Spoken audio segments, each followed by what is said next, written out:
Hey guys, welcome back to my channel. I just wanted to kind of walk you through one of the problems that I had when the coronavirus hit and we're all in quarantine.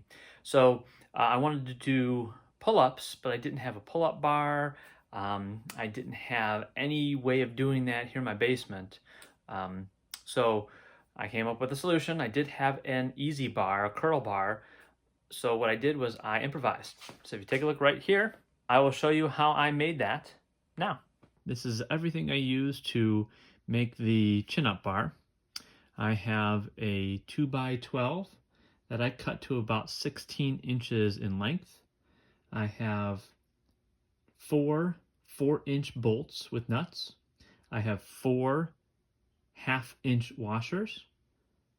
I have a 2-inch hole saw. It's the deep hole saw, if you can see it here. I have 1/2-inch drill bit. My drill bit has a full threaded tip. Helps to pull through the wood pretty quickly.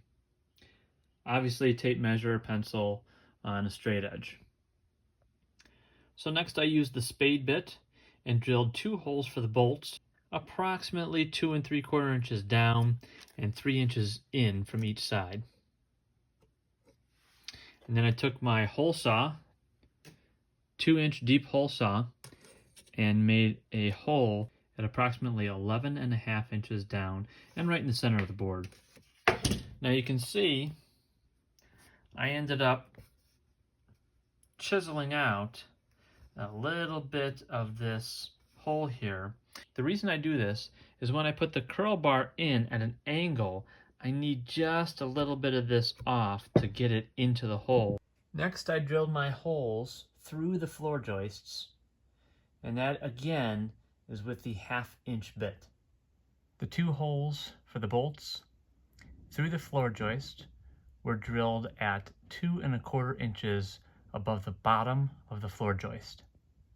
So as you can see from my ceiling here, these joists are 16 inches on center, which means that this joist here and this joist here are 48 inches apart. My curl bar is 47 1/4 inch wide.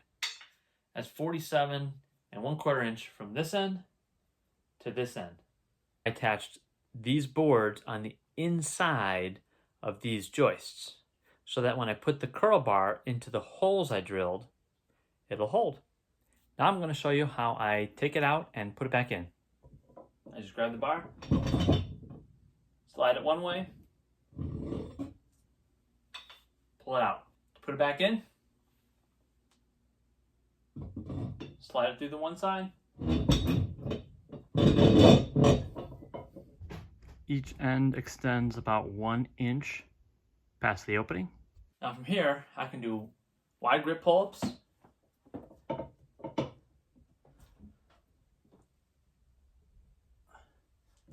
I can do chin-ups,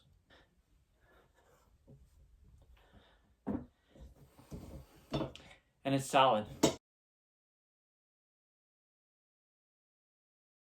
Hello, interweb.